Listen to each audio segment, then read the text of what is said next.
오늘 우리가 읽은 이 마태복음 4장 1절로부터 11절의 이 내용을 좀 살펴보면 마태복음 3장에 보면은 우리 예수님께서 이제 세례요한에 나가서 세례를 받습니다.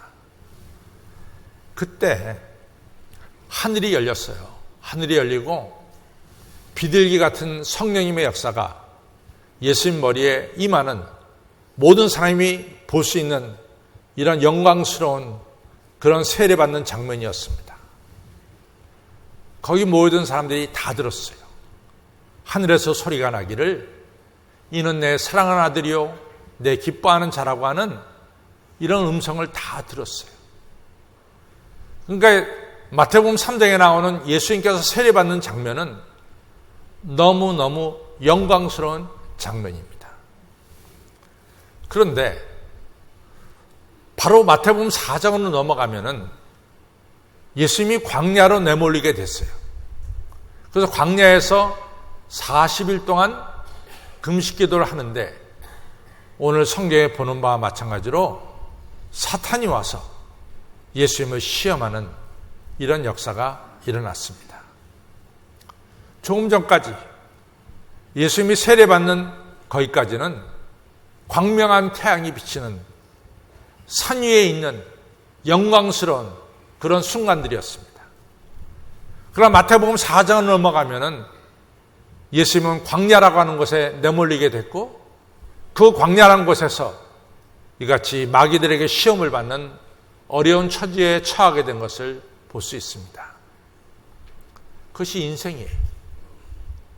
오늘 여러분과 저의 인생에는 지금 이 시간 매우 좋을 때도 있지만은 오늘 오후에는 뜻하지 않게 내 마음에 상처를 주는 일들이 뜻하지 않게 일어날 수도 있습니다. 누구도 그것을 그렇지 않다라고 장담할 사람이 없어요. 여러분과 저는 정말 내일에는 난 몰라요라고 찬송가를 부를 수밖에 없는 내일은 잘 모르는 우리 자신들입니다. 이같이 우리의 2019년도 후반기는 좋을 때도 있고 좋지 못할 때도 있어요. 영광의 때도 있지만은 시험 받는 때도 있습니다.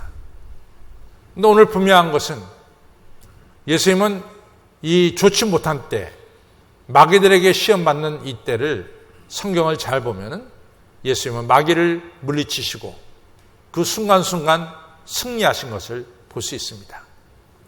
그래서 오늘 우리가 예수님께서 시험을 받을 때 승리하신 내용들을 좀 살펴보면서요. 여러분과 저도 이 후반기에 물론 좋을 때가 있을 겁니다. 물론 좋지 못할 때도 있을 것입니다. 이 좋지 못할 때 예수님처럼 우리가 승리하는 여러분과 저가 되기를 주님의 이름으로 축원합니다. 오늘 예수님이 시험 받았다고 하는 이 시험은 성경엔 두 가지가 나와요. 하나는 하나님이 시험하시는 시험. 이걸 가리켜서 우리는 테스트라고 말합니다. 테스트. 또 마귀가 시험하는 시험. 그 갖다 영어로 말하면 temptation, 유혹이라고 말합니다.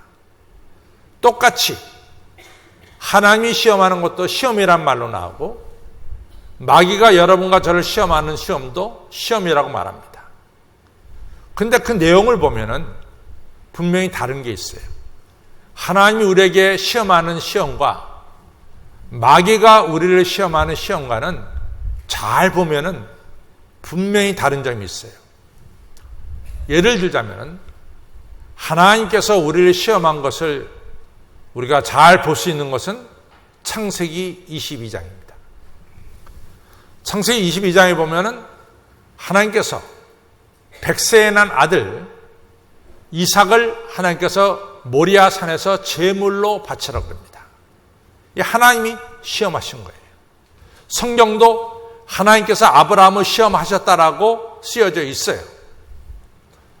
아시다시피 아브라함이 75세에 고향인 갈대아우를 떠나게 된 중요한 원인도 뭐냐면은 75세까지 자식이 없던 부부에게 하나님의 사자가 와서 말씀하기를 내가 너로 만국의 아버지가 되게 하며 내 이름을 창대케 하며 너를 복의 통로로 삼겠다. 제일 먼저 내놓은 게 너에게 자식을 주겠다라고 하는 제안을 하나님이 아브라함이 하셨어요. 아브라함이 그것을 믿고 조상대대로 살아온 고향인 갈대아 우르를 떠납니다. 그러고 나서 바로 자식을 가진 게 아니라 무려 25년이라는 세월이 흘러서 아브라함 나이 100세, 사라의 나이 90세 때 이삭이라고 하는 선물을 받습니다. 엄청난 사건이죠. 로마서 4장 18절 19절에는 아브라함이 나이 100세가 되어서 죽은 것 같음을 알고 사라의 태가 죽은 것 같음을 알고도 아브라함 믿음이 약하지 않고 더욱 강화해져서 약속하신 그분이 그 약속을 능히 이루실 것을 확신하였더라 말씀을 하고 있어요. 하나님의 약속대로 이삭을 선물로 받았어요. 이삭이 태어난 지 20년 정도 지났죠. 근데 하나님이 아브라함에게 뭔가를 알고 싶었어요. 아브라함이 100세에 얻은 아들 이삭을 너무너무 좋아하니까 정말 아브라함이 하나님을 사랑하는지 하나님보다 이삭을 더 사랑하는지 하나님이 알고 싶었어요. 그래서 하나님이 시험을 하신 거죠. 아브라함아, 네 아들 이삭을 모리아산에서 번제로 바쳐라. 번제로 바치라는 것은 우리 온전한 몸을 자르는 거예요.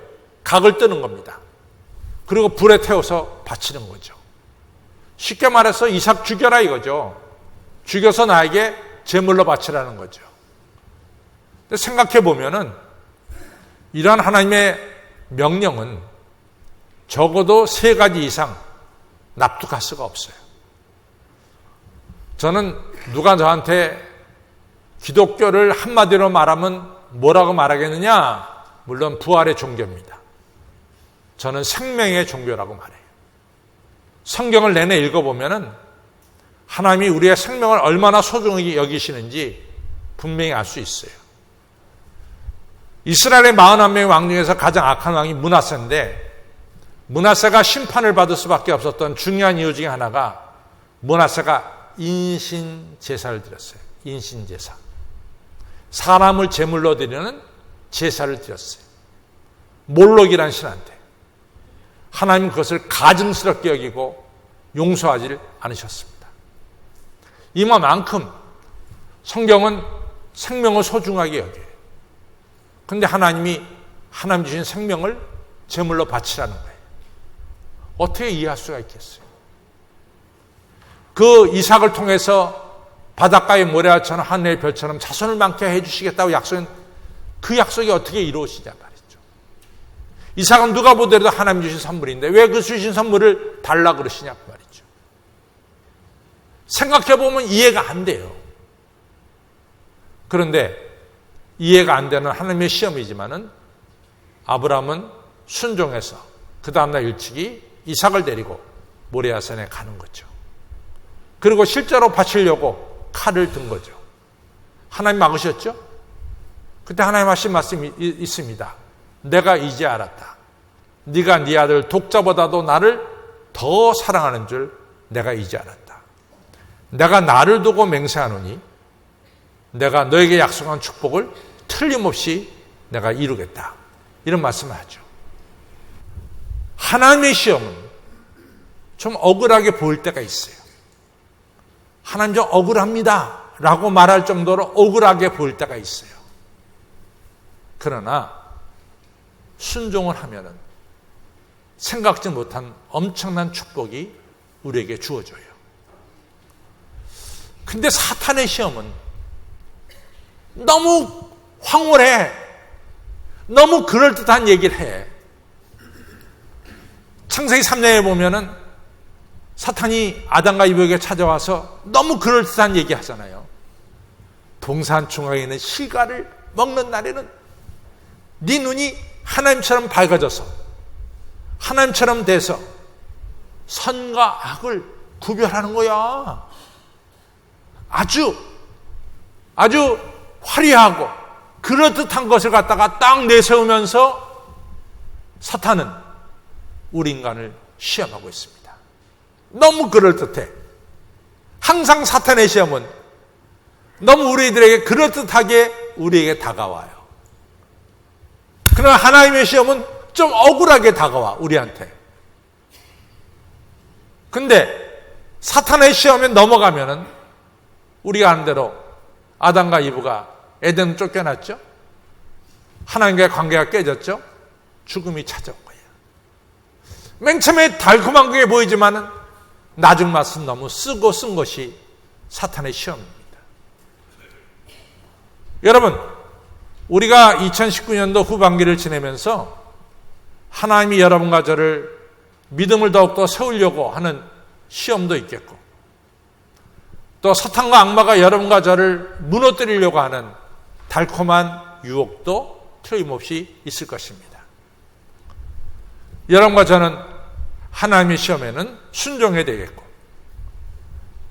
마귀 사탄의 달콤한 유혹은 여러분과 저가 물리치고 승리해야 될 줄로 믿습니다. 그래서 오늘 예수님께서 어떻게 이 사탄의 시험을 물리쳤는가를 우리가 좀 살펴봐야 되겠어요. 예수님이 40일 금식을 했어요. 얼마나 배고파요? 사탄이 와서 말합니다. 야, 내가 아까 들었는데 너희 하나님이 너한테 말하기를 너는 내 사랑하는 아들이고 내 기뻐하는 자라 그랬어. 부럽다. 야, 너 하나님께 그렇게 사랑받고 하나님께서 너를 볼 때마다 기쁘다 그러니까 얼마나 넌 좋냐. 너 그렇게 사랑받는 아들인데 왜 그 배고파하냐. 하나님이 네가 배고픈 거 못 볼 거야. 너를 사랑하니까. 배고파하지 마.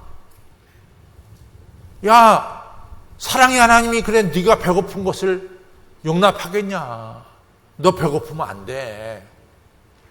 이러면서 잠깐만 띄우는 거야.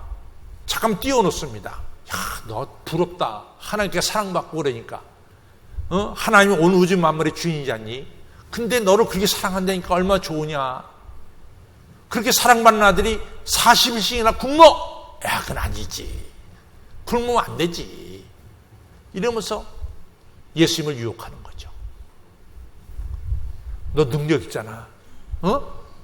돌이 떡덩이가 돼서 너도 먹고 가난한 사람도 먹여.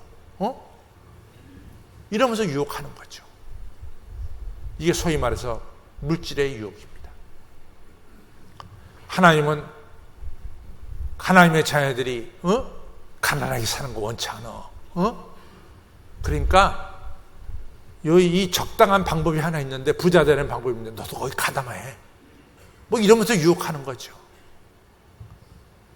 여러분, 여러분과 저가 쉽게 빠지는 것 중에 하나가 물질의 시험이에요. 참, 물질의 시험이에요. 물질이 있는 곳에 다툼이 생기더라고요. 물질이 있는 곳에 다툼이 생기더라고요. 별로 큰 돈도 아닌데 그 몇 푼 가지고 서로 싸우더라고요. 너무 가슴이 아파요. 물질이 있는 곳에 다툼이 있어요. 예수님한테 배고프지? 먹어. 돌이 떡떡이가 돼. 이 물질을 가지고 예수님을 시험하는 거죠. 근데 예수님의 철학은 분명했던 것 같아요. 요한복음 4장에 보면은 예수님께서 굉장히 시장하셨어요. 배가 고팠어요. 그래서 사마리아에 있는 수가성 야곱의 우물에 예수님이 도착해서 이제 물을 마시려고 사마리아 여자에게 물을 떠달라 그랬죠. 그동안에 제자들은 마을에 가서 점심거리를 사러 갔어요. 그 우물가에 있는 이 사마리아 여자와 예수님 사이에 대화가 열리기 시작했어요. 이 여자가 묻죠. 우리 조상들은 이 산에서 예배를 드려야 된다고 하는데 예수님, 당신은 유대인들은 예루살렘에서 예배를 드려야 한다고 말씀하는데 도대체 어디서 예배를 드려야 하나님이 우리 예배를 받습니까? 이런 문제서부터 이 여자가 예수님에게 물어보죠. 그때 예수님이 유명한 얘기를 했잖아요. 여기도 아니고 예루살렘도 아니고 너희가 신령과 진정으로 예배를 드려야 된다. 그러니까 예배는 신령과 진정으로 드려야 된다는 말씀을 요한복음 4장에서 한 거예요. 그 다음에 이 여인이 내가 그리스도를 보고 싶다. 그러니까 예수님이 내가 바로 기다리는 그리스도다. 이런 이야기를 하죠. 이런 중에 제자들이 마을에 가서 음식을 사왔어요. 사와서 보니까 예수님이 배고픈데 잠깐 말씀하고 있거든. 그러니까 제자들이 얘기합니다. 예수님 배고프지 않으세요? 왜 말씀만 하십니까? 음식 사는데 음식을 드시죠. 그때 예수님께서 뭐라고 말씀합니까? 나는 하나님의 일을 하는 것이 내 양식이니라. 하나님의 일을 하는 것이 내 양식이다. 그러니까 예수님에게 있어서 분명한 것은 물질보다도 하나님의 일이 더 소중했어요. 물질보다도 하나님 말씀이 더 소중했어요. 이것이 예수님에게 분명히 있는 철학입니다. 신앙입니다. 나에게 있어서 물질이 소중하냐, 하나님 말씀이 소중하냐, 이것을 정확하게 정리를 해야 됩니다. 물질이 소중하다 그러면은 여러분과 저는 다툼을 일으킬 수밖에 없어요. 그러나 예수님은 분명했어. 나에게는 떡보다는 말씀이 더 소중해. 그래서 시편 1편도 복 있는 사람은 악인의 길을 쫓지 않고 죄인의 길에 서지 않고 오만한 자에 앉지 아니하고 오직 여호와의 법을 주야로 묵상한다 그랬어요. 말씀이 중요한 거예요. 베드로도 말하기를 너희들 신령한 첫 하나님 말씀을 사모하라 그랬어요. 예수님은 분명한 우선순위가 있었습니다. 물질보다 더 소중한 게 하나님의 말씀이고 하나님의 일이다. 그러니까 사탄의 유혹을 분명하게 물리칠 수가 있죠. 사람이 사는 것은 떡으로만 사는 것이 아니라 하나님의 입에서 나오는 말씀으로 말미암아 사는 것이다. 아마 이 시간 아침도 굶고 와서 예배드리는 분들도 없잖아 있겠죠. 아침을 굶어서 배고플 수 있어요. 그러나 말씀이 더 소중함을 아마 여러분들은 인정하고 이 시간 말씀을 듣고 있는 줄로 믿습니다. 항상 하나님 말씀이 물질보다 앞선다는 것을 꼭 기억하시길 바랍니다. 최근에 소위 예수 믿는 사람들끼리 다툼이 생겼어요. 제 앞에서 다투는데 참 너무 안타까워. 그랬더니 옆에 있던 어떤 선교사가 나한테 오더니 목사님 죄송합니다. 물질이 끼니까 예수 믿는 사람들끼리 저렇게 다투는군요. 그래. 물질보다 소중한 게 하나님 말씀이에요. 하나님 말씀. 두 번째로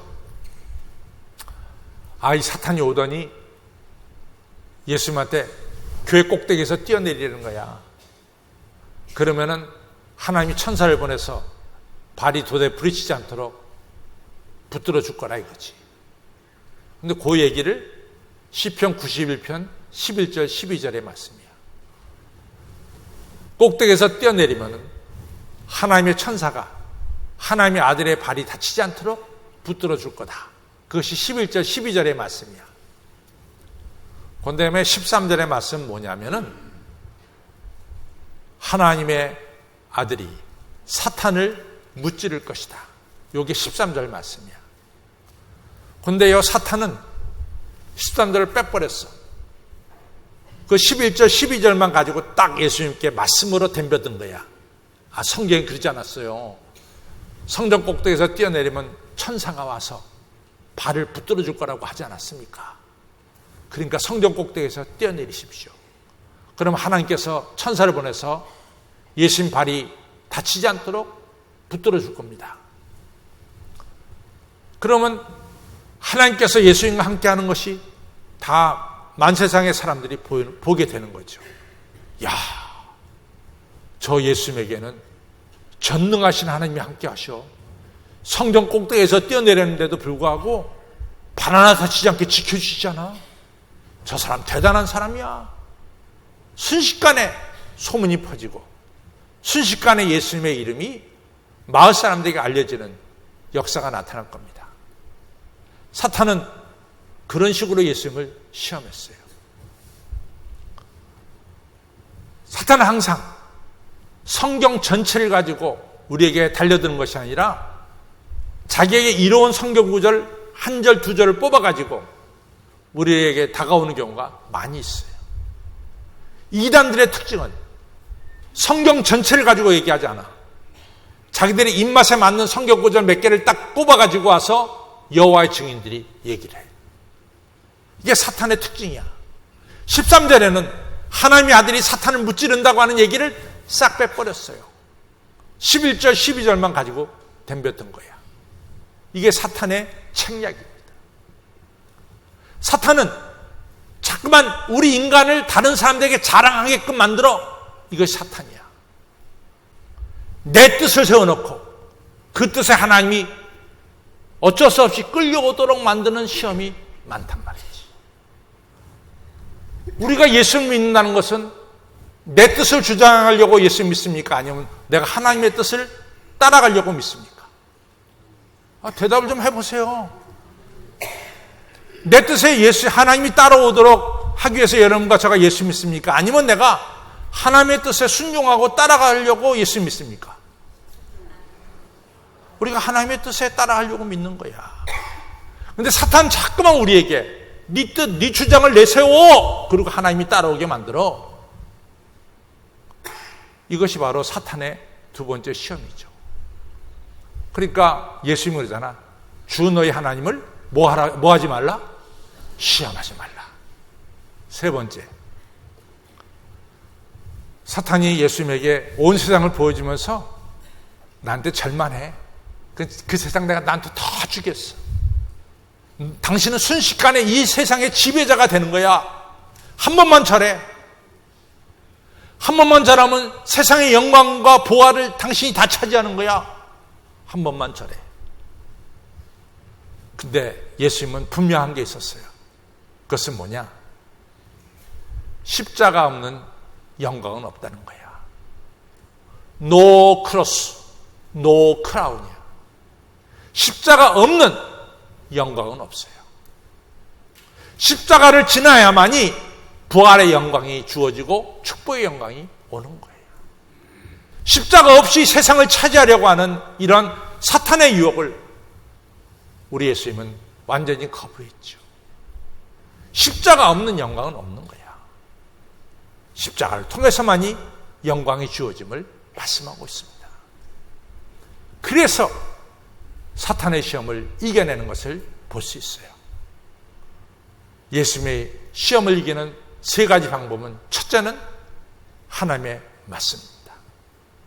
둘째는 내 뜻을 주장하는 것이 아니라 하나님의 뜻에 순종하고 따르는 겁니다. 세 번째 뭡니까?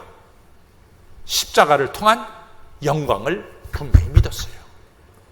이 세 가지가 사탄을 물리치는, 그리고 승리를 거두는 예수님의 방법이었죠. 성도 여러분, 2019년도 후반기에 말씀이 우선입니다. 하나님 말씀이. 저 따라서 하나님의 말씀이 우선이다. 물질보다 앞서는 게 하나님의 말씀이에요. 두 번째는 하나님의 뜻을 따라가는 것이다. 시작. 세 번째는 십자가 없는 영광은 없다. 뒤집어서 말하면 십자가를 통해서 영광은 주어진다. 이 세 가지를 마음에 새기시고 후반기 승리하시는 여러분과 제가 되기를 주님의 이름으로 축원합니다.